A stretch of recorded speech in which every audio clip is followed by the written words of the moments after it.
नमस्कार दोस्तों, आज हम एक ऐसा सवाल आपके सामने लेके आए हैं जिस पर आपकी राय मुझे जाननी है।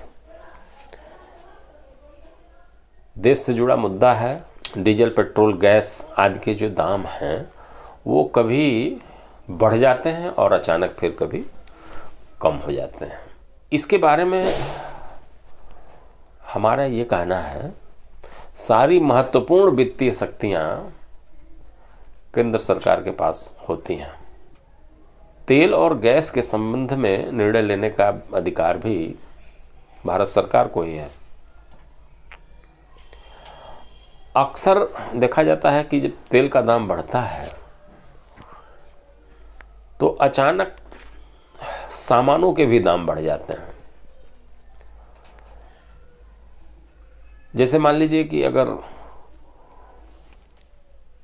किसी शहर से किसी गांव का किराया अगर 10 रुपया है, डीजल और पेट्रोल के दामों में जैसे ही वृद्धि होती है वैसे ही किराया बढ़ जाता है तो 15 रुपया कर देते हैं। लेकिन पता चलता है कि एक हफ्ते बाद या 3 दिन बाद तेल का दाम कम हो गया तो किराए में कमी नहीं आती है। ये आम जनमानस का सवाल है ये। और इसी तरह से अगर एक वर्ष में कई बार अगर तेल में वृद्धि होती है तो किरायों में बढ़ोतरी होती है, किरायों में बढ़ोतरी होती जाती है और सामान महंगा होता जाता है।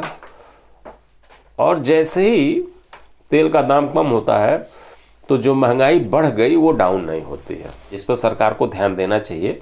और ये मेरा कार्यक्रम इसीलिए है कि हम आपसे भी इस पर विचार जानना चाहेंगे, आम जनमानस की बात को सरकार तक पहुंचाया जा सके। क्योंकि हमारा अपना खुद का मानना है कि इधर लगभग 10-15 वर्षों से ये देखने को मिल रहा है कि तेल की कंपनियां जब चाहती हैं तो दाम बढ़ा देती हैं, तुरंत से ही वो वृद्धि लागू हो जाती है, जब चाहती हैं वो कम कर देती हैं। पहले एक वर्ष में जब बजट पेश होता था, वित्त मंत्री जब बजट पेश करते थे साल में एक बार, तो उस समय ये तय होता था कि कितना घाटा हुआ, कितना मुनाफा हुआ, अब किस चीज़ की बढ़ोतरी की जाएगी। तो एक साल तक निश्चिंतता बनी रहती थी। आज ये निश्चिंतता नहीं है।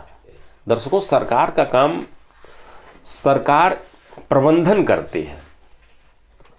जैसे एक उदाहरण के माध्यम से मैं आपको समझाऊं कि जैसे मान लीजिए कि आपके घर में पोल से सीधे बिजली का कनेक्शन है और अगर पोल से फ्लक्चुएशन होता है, बिजली कभी कम आती है कभी तेज आती है, तो जब कम बिजली आएगी तो आपके यहाँ आपका जो बल्ब है वो डिम जलने लगेगा, जो आपके उपकरण है वो धीमे चलने लगेंगे। और अचानक अगर तेज लाइट आती है, इतनी तेज अगर लाइट आ गई, बहुत तेज अगर लाइट आ गई तो आपके उपकरण जल जाते हैं। इसके लिए सीवीटी, कांस्टेंट वोल्टेज ट्रांसफार्मर लगाया जाता है। तो कांस्टेंट वोल्टेज ट्रांसफार्मर लग जाने के बाद उसका प्रबंधन सही होने लगता है। यानी बाहर का जो फ्लक्चुएशन है वो बाहर तक ही सीमित रहता है। जो सीवीटी लगता है, कांस्टेंट वोल्टेज ट्रांसफार्मर जब लग जाता है तो उसको ऑब्जर्व कर लेता है और एक कांस्टेंट बिजली आपको देता है। आपके उपकरण में बिल्कुल एक समान धारा प्रवाहित होने लगती है, जिससे वो ठीक से चलने भी लगता है और वो जलता नहीं है। ठीक यही काम सरकार का होना चाहिए। जैसे मान लीजिए कि अंतर्राष्ट्रीय मार्केट में अगर दाम बढ़ रहा है तो उस दरमियान सरकार की ये जिम्मेदारी होनी चाहिए कि अगर दाम बढ़ गया तो अपने पास से सरकार उसकी भरपाई करे, और यदि दाम कम हो जाता है तो उसका मुनाफा भी सरकार अपने पास रखे। और 1 साल के बाद वो ये तय करे, जब बजट प्रस्तुत किया जाता है तो वह संसद में ये बतावे कि 1 साल में इतना घाटा हुआ, इतना मुनाफा हुआ, और अब जो है हमें दाम बढ़ाने पड़ेंगे। तो 1 साल तक निश्चिंतता बनी रहती है। अन्यथा प्रतिदिन जब हम घर से निकलते हैं तो हमें ये नहीं पता होता है कि आज पेट्रोल का दाम क्या होगा। ये अनिश्चितता दूर होनी चाहिए, यही मेरे कहने का तात्पर्य है।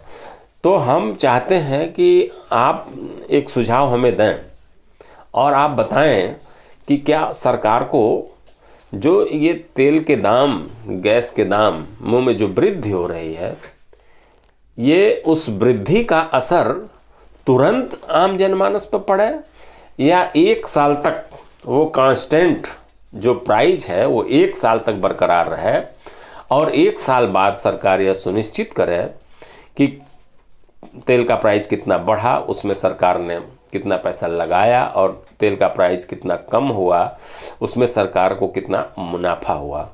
चूँकि लोक कल्याण की भावना सन्निहित है हमारे संविधान में, तभी हम अपने दर्शकों से ये अनुरोध करते हैं कि आप इस पर अपना सुझाव दें ताकि इस सुझाव को आगे बढ़ाया जा सके, जनमानस की आवाज़ बनाई जा सके। इसे हम अपने प्रतिनिधियों से इस बात को कह सकें, अभी से एक माहौल हम निर्मित कर सकें। 2024 में लोकसभा का चुनाव होना है, आम चुनाव देश में होंगे, तो उसके पहले एक माहौल ऐसा बनना चाहिए कि हम चाहे जिसकी भी सरकार हो, किसी की भी सरकार हो, हमारे बीच में जब आ रहा है प्रत्याशी, जैसे हमारे बीच में अगर कोई जनप्रतिनिधि आता है तो हम उससे ये सवाल करें कि भाई ये व्यवस्था बदलनी चाहिए कि 1 साल में एक बार आप सुनिश्चित करें। दाम बढ़ता है तो सरकार का काम है प्रबंधन, और सरकार अपने प्रबंधन से आम जनमानस को उसका लाभ प्रदान करे। तो ये कार्यक्रम निश्चित रूप से आपको अच्छा लगा होगा और आप अपना बेहतर सुझाव हमें देंगे। नमस्कार।